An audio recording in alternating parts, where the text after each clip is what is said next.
Hey, it's Spot again. These are the news for February 17, 2011.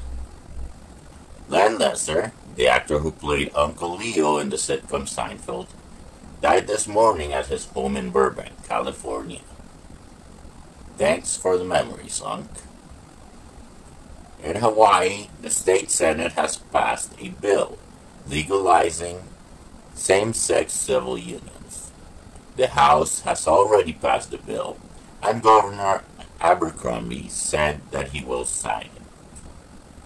In California, the California Supreme Court has agreed to hear a case involving Proposition 8, which bans gay marriage.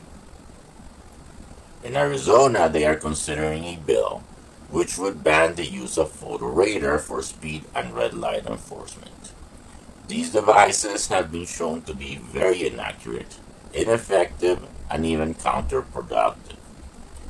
Take red light cameras, please. But seriously, although they reduce T-bone collisions at the intersections where they are installed, this is offset by an increase in rear-end collisions. I hope they do pass this and that it spreads to other states.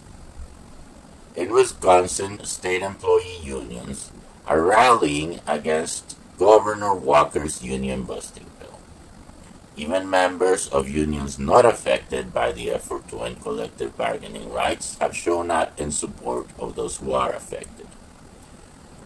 Here's a couple of ideas on how to deal with this jackass. Organize a general strike and then recall him. The recall cannot be done yet, but people can start getting organized now. And when the time comes that the law allows it, go to town. Ray Davis his ass. In the U.S. House of Representatives, funds for the development of the F35 Joint Strike Fighter's engine have been cut by $450 million.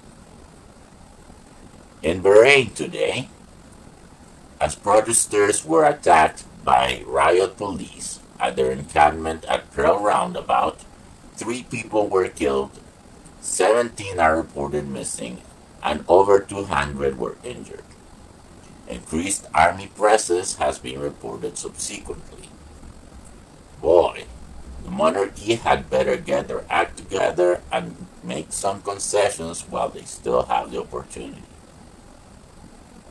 Speaking of oppressive regimes, North Korea is building a new missile launch facility which would allow it to launch larger rockets or missiles than their current one does. This while they can't even feed their own people. We should just cut off aid to them so they'll beat their swords into plowshares and start focusing on food production instead of military pipe dreams. In Pakistan, a judge has postponed until March 14th the next hearing for Raymond Davis, the American diplomat held for shooting 2 men in January. A dismissal petition will be heard on February 25th. The police report seems to uphold Davis's version of events, which alleges self-defense. Both of the men were armed. They were both identified by witnesses as having robbed 2 other people earlier, and their guns were found to be empty, which might mean they shot back before being killed. Pakistan, however, is willfully ignoring the international agreements governing diplomatic immunity. In Iraq, 1 person was killed and 57 injured on Wednesday in Kut, in the Kurdish region of northern Iraq. And today 1 more was killed and 55 injured in the city of Sulaymaniyah during anti-government protests. In Egypt, a request for permission for Iran's 2 military ships headed for Syria to go through the Suez Canal has been received. Israel considers this a provocation and is calling for the operation to be stopped.